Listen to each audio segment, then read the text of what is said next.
दोस्तों, हम सब कहीं ना कहीं कुछ ऐसी इच्छा अपने अंदर रखते हैं कि कुछ अलग किया जाए, कुछ अपनी जगह अलग से समाज में बनाई जाए, पर बहुत कम लोग हैं जो इस मुकाम तक पहुंच पाते हैं और कुछ अलग करके अपनी पहचान बना सकते हैं। पर कुछ ऐसी भी हस्तियां हैं जिन्होंने कुछ अपने हौसलों से कुछ ऐसे गोल्स अपने लिए बनाए कि उन्होंने कुछ अलग सी अपनी पहचान बना के समाज को बहुत कुछ दिया। ऐसी ही एक शख्सियत हमारे साथ हमारे बीच मौजूद है आज, मिस्टर छेवांग नॉर्फिल, जो कि दोस्तों सिविल इंजीनियर हैं अपने प्रोफेशन से और एक्सियन रहे हैं रूरल डेवलपमेंट ले में, पर आजकल ये जुड़े हैं ले न्यूट्रिशन प्रोजेक्ट से, जिसमें ये प्रोजेक्ट ऑफिसर हैं। मिस्टर नॉर्फिल, आपका स्वागत है।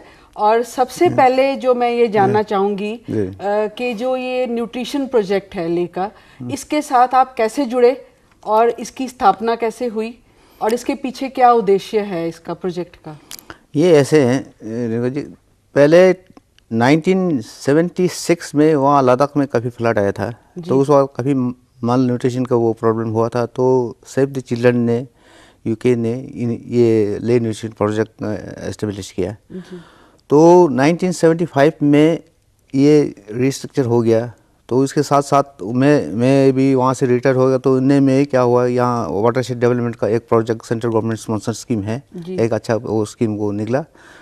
तो मैंने सोचा इसको इसी ऑर्गेनाइजेशन को जिंदा रखने के लिए क्यों ना मैं इसमें ज्वाइन करके खासकर ये रूरल डेवलपमेंट के ये वाटर कंजर्वेशन के लिए कुछ कम करूँ, ये सोच के मैंने ये ज्वाइन किया है। तो इसका क्या ऑब्जेक्टिव क्या है इस प्रोजेक्ट का, ये किस उद्देश्य से काम कर रहा है? अभी इसमें एक तो हम ज़्यादा मेन स्ट्रेस हम देते हैं वाटर कंजर्वेशन पे।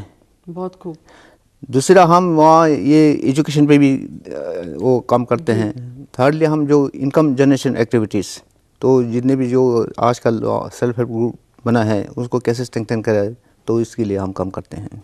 तो आपका जो प्रोफेशन था उससे तो कहीं हटके है ये, तो इसके साथ आपको कैसे लग रहा है और इस प्रोजेक्ट में कैसे आपके मन में विचार आया कि इस प्रोजेक्ट के साथ आप जुड़ें और कुछ करें समाज के लिए? तो इसमें ऐसे हैं, क्योंकि आप लद्दाख में देखें, लद्दाख डिस्ट्रिक्ट जो है ना, ये मेरे कंट्री में सबसे लार्जेस्ट डिस्ट्रिक्ट है। हमारे स्टेट का 2/3 इसका एरिया है। इसका टोटल एरिया 45,000 स्क्वायर किलोमीटर है जी। और लोगों का लैंड होल्डिंग जो है ना 0.25% है। तो यानी वहाँ लैंड के काफ़ी एबिलिटी है, लेकिन वहाँ पानी नहीं है।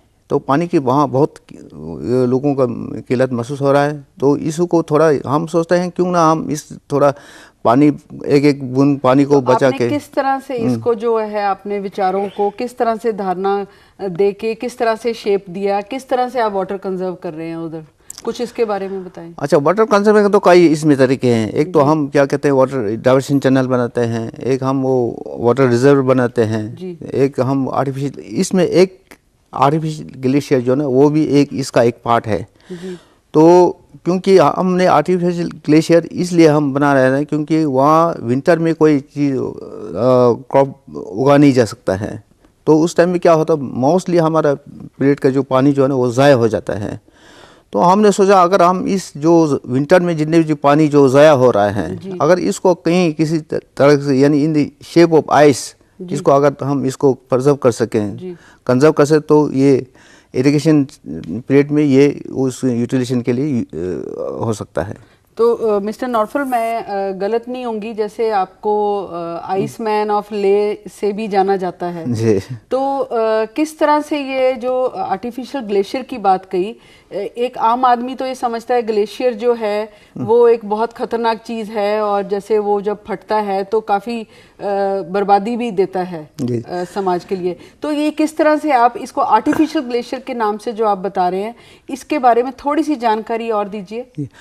आप देखिए ना, आपका कहना सच है, क्योंकि पहले तो वहाँ इतने ग्लेशियर होते हैं, खासकर विंटर में इतने स्नोफॉल होते हैं, उस वक्त काफ़ी एवलांच का वो डर होता है, काफ़ी इसमें लोगों का नुकसान हो जाता है।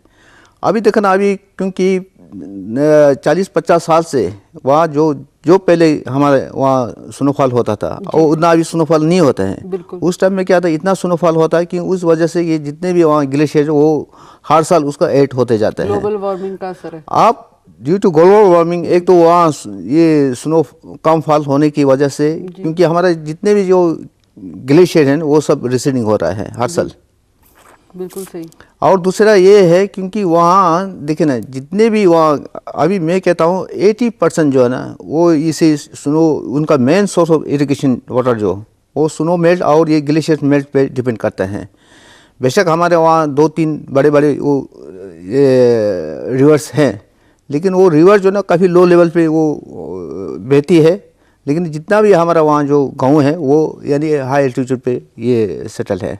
तो ये तो बहुत अच्छी बात बताइए। आपके मन में ये कैसे विचार आया कि आर्टिफिशियल ग्लेशियर से क्या लाभ हो सकते हैं और हम इसके ऊपर काम करें? आपके मन में ये विचार कैसे उत्पन्न हुआ? आप देखना, मैंने कहाँ से प्रेरणा मिली अच्छा आपको? एक्चुअली जो बेसिकली मैं एक सिविल इंजीनियर हूँ, मैं रूरल लेवल में काम करता था, तो उस वक़्त मुझे हर गांव वालों से लोगों से मिलना जुलना और लोगों का दुख दर्द सुनना, ये तो मेरा वो उस वक़्त मेरा अपना ड्यूटी था। तो जहाँ मैं जाता हूँ मोस्टली वहाँ पानी का क्राइसिस हर जगह होता है। तो ये जब मैंने सोचा हर जगह ये चीज़ें होते हैं तो क्यों ना इसका एक सोल्यूशन ढूंढूं, तो इसलिए मुझे डे नाइट सोचना पड़ता है।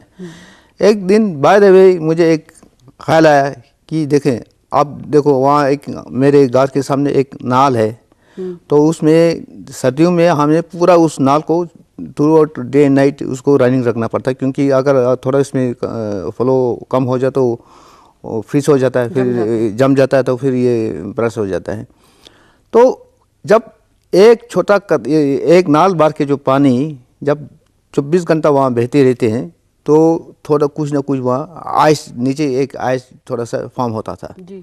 और उसी के नीचे एक हमारा पूरा मेन स्ट्रीम वहाँ से बहती है, वहाँ कोई आइस फॉर्म नहीं होता है। तो मैंने सोचा कि अगर ये सारा जो जितने पानी वेस्ट जाते हैं ये इसी तरीके से इसको थोड़ा कहीं हम डाइवर्ट करके ऐसे थोड़े मात्रा में पानी छोड़ के इसको, अगर जिस तरह ये नाल से पानी आके आइस जमते हैं, इस पूरे पानी का अगर जमा सकते तो हम एक अच्छा खासा ये पानी का वो वॉल्यूम हम इकट्ठे कर सकते हैं। ये सोच लेके तो मैंने आर्टिफिशियल ग्लेशियर स्टार्ट किया है। बहुत अच्छी विचार आपने रखे और आपने उसको अपनी प्रेरणा को एक अंजाम भी दिया। तो मैं ये भी जानना चाहूँगी कि क्या समाज के लिए ये इकोनॉमिकल बेनिफिट्स इस चीज़ के किस तरह से समाज को पहुँचते हैं? तो अब देखें, एक तो ये मैंने आपको कहा कि जितने भी हमारा जो ग्लेशियर है वो सब मेल्ट रिसीडिंग हो रहा है। अभी आप देखेंगे तो बिल्कुल हाई पिक्स में थोड़ा ग्लेशियर होता है, यानी काफ़ी गाँव से अब काफ़ी वो दूर हो गए हैं, बर्फ़ कम होनी शुरू हो गई, बर्फ़ कम होना शुरू हो गया। और ये जो हाई पिक्स पे जो ग्लेशियर हैं ये मेल्ट होते हैं मिड ऑफ जून, लेकिन हमारा जो वर्किंग ये स्विंग सीजन स्टार्ट होता है अप्रैल मई में, क्योंकि वहाँ समर सीजन बहुत शॉर्ट है। अगर ये टाइम पे स्विंग नहीं करें तो वो हम कोई ये फसल उगा नहीं सकते हैं, फसल नहीं उगलेगी। अच्छा, अब इसमें इम्पेक्ट ये होता है लोगों पे, एक तो मान लो अगर हम दो चीज़ ले लें, ग्रीन और पटेटो का ले लें। पटेटो जो ना उसका ये एटलीस्ट ये जल्दी बोना पड़ता है, उसके लिए पानी जल्दी चाहिए जी। ग्रीन के लिए बाद में पानी चाहिए। अगर किसी खेत में मान लो एक कनाल में अगर आप ग्रीन बोएंगे, उसका आमदनी मान लो 1000 आएगा, उसके बजाय आलू बोएंगे उसका 5 गुना यानी 5000 उसका आ जाएगा, यानी तो इसका मतलब है 5 गुना उनका इनकम बढ़ गया है। बिल्कुल। तो ये मेरे ख्याल इकोनॉमिक पॉइंट ऑफ व्यू से जो आर्टिफिशियल ग्लेशियर जो है ना बहुत अच्छा वो साबित हो रहा है। ये तो बहुत ही अच्छा बताया है कि किस तरह से इकोनॉमी पे इफेक्ट हो रहा है और ज़्यादा इनकम आ रही है वहाँ पे फार्मर्स को। तो क्या ये किसी तरह से मैं एक कॉमन आदमी की तरह से आपसे सवाल ये पूछना चाहती हूँ, किसी तरह से ये हमारे वातावरण को प्रदूषित करता है या किसी तरह का असर हमारे वातावरण का इसका हो सकता है? ये देखो, आर्टिफिशियल ग्लेशियर जो ना ये इन्वायरमेंटली फ्रेंडली है। अब एक सबसे पहले तो ये रिचार्जिंग होता है, जहाँ जहाँ हम आर्टिफिशियल ग्लेशियर बनता है उसे ग्राउंड वाटर को रिचार्जिंग करते हैं, उससे जितने भी हमारे गाँव में स्प्रिंग्स हैं वो उसका वो रिज्यूनेशन हो जाता है, तो वो एक फ़ायदा वो होता है। दूसरा जहाँ जहाँ यहाँ हम ग्लेशियर वहाँ ये पास्टल लैंड डेवलप हो जाता है और इसे हम काफ़ी वो ये प्लांटेशन कर सकते हैं। इसे यानी अपने वातावरण में काफ़ी इसका मतलब ये बिल्कुल एनवायरमेंट फ्रेंडली है और लोगों को काफ़ी फायदा भी पहुंचा रहा है। बिल्कुल। तो जैसे कि आपने कहा कि हम पानी को कंजर्व करते हैं और उसका सही समय पे उसका इस्तेमाल भी कर सकते हैं, जिससे हमारी इनकम आपने बताया और समाज के लिए भी ये बहुत अच्छा है। तो ये मैं जानना चाहूँगी कि जैसे पानी के लिए बहुत मारामारी है, पानी की कमी भी आप देख ही रहे हैं दिन पर दिन बढ़ रही है। एक राज्य दूसरे राज्यों को भी पानी देने से मना कर देता है। तो ये इस तरह का जो आपका एक प्रोजेक्ट है, ये इसका कोई सोशल इम्पैक्ट किस तरह से आप देख रहे हैं वहाँ पे? इसका सोशल इम्पैक्ट अगर देखें ना तो वहाँ चाहे बाप बेटा क्यों ना हो, जब पानी के लिए जब पानी होता है एक दूसरे को तो मेरे करने लग जाते हैं। तो लोग कहते हैं खासकर समाज में पानी के लिए इतना लड़े होते हैं, लोग कहते हैं कब ये सीजन खत्म हो जाए ताकि हमारा ये लड़ाई बंद हो जाए। बिल्कुल बिल्कुल। तो इससे लोगों में काफ़ी वो ये क्या कहते हैं एक दूसरे के काफ़ी डिस्प्यूट रहता है। तो कम से कम ये अगर पानी ठीक तरह से मुहैया हो, कम से कम इन चीज़ों से हम नजर पा सकते हैं। तो उससे खुशहाली आप समझते हैं कि ज़्यादा परिवारों में भी और राज्य में भी आप एक तरह से खुशहाली बांट रहे हैं अपने एक प्रोजेक्ट के जरिए। तो मिस्टर नॉर्फल, और भी जैसे आप 13 से 14,000 फीट ऊंचाई पे काम करते हैं इस प्रोजेक्ट के लिए, तो आप किस तरह की कठिनाइयों का सामना आपको करना पड़ता है वहाँ पे? अभी देखे ना, अगर आप यहाँ से ले जाएंगे तो आपको वहाँ चलना, यूँ ही आप 10 कदम चलेंगे आपका सांस फूल जाएगा जी। तो इसी तरह एक तो हम ऑक्सीजन कमी है, हाई अल्टीट्यूड वजह से क्या होता है, एक तो लेबर एफिशिएंसी जो कम हो जाता है। एक जहाँ जहाँ हम ये आर्टिफिशियल ग्लेशियर बनते हैं वो इजीली एक्सेसिबल नहीं है, तो वहाँ सामान ले जाने में काफ़ी दिक्कत आ जाते हैं। तो अगर प्लेन में अगर एक लेबर मान लो 10 क्यूबिक मीटर अगर वो ज़मीन खोद सकता है, वहाँ उसका 50% होगा उसका, यानी इतना उसका लेबर एफिशिएंसी कम हो जाएगा, कम हो जाएगी, ठंड भी बहुत होता है। हाँ, इसलिए ये दिक्कत होता है। तो आप क्या ये मैकेनिकली करते हैं या हाथ से करते हैं? किस तरह से टेक्नोलॉजी का कैसे इस्तेमाल इतनी ऊंचाई पे हो सकता है? अब ये है कहीं कहीं तो जहाँ जहाँ हम ये टेरेन इजी टेरेन हो तो हम कुछ शॉवर ले सकते हैं, बाकी तो हम पूरा सब मैनुअली करना पड़ता है। सब मैनुअली करते हैं आप वहाँ पे? मैनुअली करते हैं, कोई भी मशीन वहाँ तक क्योंकि वहाँ मुश्किल है। हाँ, मशीन जाने के लिए कोई रास्ता नहीं है। तो ये तो फिर इसमें समय भी काफ़ी लगता होगा, कोई भी प्रोजेक्ट पूरा करने, कहीं भी आपने कुछ खुदाई करनी है, कुछ करना है जी, तो वो कितना समय आपको लग जाता है? अब ये डिपेंड करते हैं साइट देख के और ये वहाँ का वॉल्यूम ऑफ वर्क्स देख के हैं। तो मोस्टली अगर कुछ साइट अच्छा से मिले, तो अगर डाइवर्शन चैनल का लेंथ कम हो तो हम एक सीज़न में एक ये प्रोजेक्ट कंप्लीट कर सकते हैं। अगर ये थोड़ा साइट में मान लो अगर हम डाइवर्शन 1-2 किलोमीटर बनाना हो और हमने वो टेरेसिंग काफ़ी सीरियस में लगाना हो तो 1-2 साल लग जाते हैं इसमें। तो आपको किस तरह से लग रहा है जब आप कोई प्रोजेक्ट पे काम करते हैं, कुछ सक्सेसफुल होता है, चाहे वो बहुत कठिनाइयों के साथ ही होता है, तो आपको कैसा फील होता है? बेशक काम करते हुए तो हमें काफ़ी कठिनाई सहना पड़ता है। जब काम कंप्लीट हो जाता है फिर तो वो सब भूल जाता है, तो खुश हो जाता है। जब उसका फ़ायदा देखते हैं लोगों का ये फ़ायदा जब देख के लोग खुश होते हैं, तो हम नीचे वाले तो जितने भी हमें पहले कठिनाई होता है उसका बिल्कुल सब खत्म हो जाता है। तो इसी से एक मेरे विचार उठ रहा है मन में कि कठिनाइयाँ तो आप सब पार करते हुए समाज के लिए काफ़ी कार्य कर रहे हैं, पर क्या किसी तरह का अगर प्रोत्साहन मिल जाए आपको, तो उससे क्या नहीं समझते कि जो कठिनाइयाँ हैं वो आप नज़रअंदाज करके फिर भी अपने काम की तरफ बढ़ते जाएंगे? तो क्या किसी तरह से प्रोत्साहन किसी भी रूप में राज्य की तरफ से या किसी और रूप में आपको मिला? हाँ, आपका कहना बिल्कुल सच है। जब कहीं से कुछ हमें पर्सन मिलते हैं, एक तो हमारा इंकरेज हो जाता है और काम करने के लिए और जी करते हैं। तो आज तक कोई 8-10 मुझे पुरस्कार मिले हैं, तो उसमें अगर खासकर आप मोटे मोटे आप बताएंगे तो हाँ, जानकारी एक दीजिए, तो कैसे कैसे प्रोत्साहन मिले?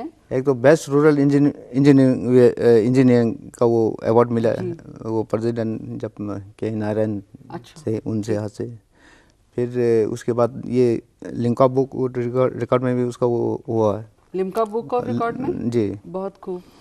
तो इस तरह वो ये एक वो एशियन इनोवेशन अवार्ड जो हांगकांग उसे मिला नेशनल। तो ये तो वाकई काबिले तारीफ भी है कि इनोवेशन तो है ही है ये। जी। आपका जो सुन के प्रोजेक्ट लगता है कि इतने बड़े इनोवेशन आपने की है और समाज की सेवा कर रहे हैं, तो ये तो बहुत बड़ा प्रोत्साहन आपको दिया उन्होंने। तो और किसी तरह का अवार्ड? एक मैं इसमें ये मेंशन करना चाहता हूँ, जो ये मुझे वो ये हांगकांग रिव्यू हांगकांग जो ये एशियन इनोवेशन मिला, तो उस वक़्त उन्होंने 32 लोगों को, उन्हें 32 में से उन्होंने 9 को चुना था, 3 गोल्ड मेडल्स, 3 सिल्वर, 3 ब्रॉन्ज। अच्छा। तो हम 3 थे जो गोल्ड मेडल में तो उसमें पेनल्टीज में वो जो ये जजेस थे, 5 जजेस उसमें बैठे हैं, तो हर जजेस को 5-5 मार्क्स देने का वो था, तो उस टोटल था 25 मार्क्स। तो मुझे उसमें 25 में से 23 दिए हैं। बहुत खूब। तो हालांकि मेरा तो इनोवेशन बहुत ही सिंपल था, बहुत दिया नहीं, मुझे अपने आप को यकीन नहीं हो रहा था कि ये कैसे हुआ। लेकिन जो उन्होंने जो एक जापान वाले ने जो उन्हें सोलर पे एक वो एक छोटा सा किश्ती चलाने के लिए वो बना था, और दूसरे ने वो कार्बन डाइऑक्साइड का और कुछ, यानी इतने नहीं वो अच्छा सा वो उन्होंने वो इनोवेशन किया था। लेकिन मेरा तो बिल्कुल सिंपल है, मैं हैरान हो गया। आप कठिनाइयों में आपने काम किया, जिन परिस्थितियों में, मेरे ख्याल काफ़ी इनोवेटिव है ये आपका आइडिया, और कई तरह से हेल्प कर रहा है समाज की। तो और किसी तरह का अवार्ड आपको मिला इसके अलावा? फिर रियल हीरो का मुझे अवार्ड मिला है। बहुत खूब। सिल्वर फाउंडेशन का वो अवार्ड मिला है। अच्छा। तो कोई आपके काम से प्रोत्साहित और भी हुए लोग आपके साथ जुड़ने के लिए, या किसी और देश के हिस्से से कोई आए और लगा उनको कि हम भी ऐसा कुछ काम कर सकते हैं? तो जब वहाँ आप देखना, रिसेंटली जो मैं कोपेनहेगन गया था, तो वहाँ मैंने जो ये एक छोटा सा इसी आर्टिफिशियल ग्लेशियर प्रेजेंटेशन दिया, तो एक स्वीडन आदमी जब मैं यहाँ पहुँचा, 1 हफ्ते के बाद वो मास यही देखने के लिए आया है। अच्छा, फिर वो स्वीडन से आया है, देखने के लिए आया। बिल्कुल। वो मुझे कह रहा था, मैंने सोचा कि बड़े बड़े मशीन लगा होगा, पंप कर रहा होगा, फिर वो स्प्रे करके इस तरह वो बनाएगा। मैंने कहा हमारे पास इतना हैसियत कहाँ है जो आप लोगों के पास फैसिलिटी और इतने फंड्स है, हमारे पास बिल्कुल कुछ है नहीं, सिवाय ये हमारा जो लोकली जो एवोल्यूट बोल्डर शोल्डर से इन्हीं से बना के हमें इसको बनाना है। वो कहता ये तो बहुत सिंपल और बहुत ही ये नहीं वो ये नहीं इनोवेटिव है, बहुत बेनिफिशियल है। और मेहनत कितनी है आपकी। जी।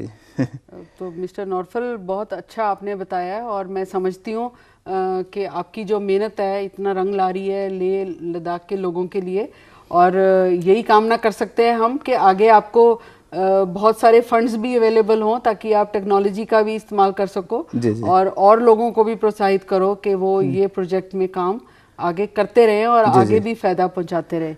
सो दोस्तों, हमने ये जानकारी जानी, और अगर हौसले बुलंद हो तो किसी भी तरह की कठिनाई जो है आपके रास्ते में नहीं आ सकती, और आपका अगर मन में विचार हो कुछ भी कर पाने का, तो मिस्टर नॉर्थफल एक बहुत ही बढ़िया एग्जाम्पल हैं, जिनसे हमने अभी सीखा कि कितनी मुश्किलों से, कितनी कठिनाइयों से उन्होंने क्या क्या समाज के लिए किया और आगे भी कर रहे हैं। धन्यवाद, बहुत बहुत धन्यवाद।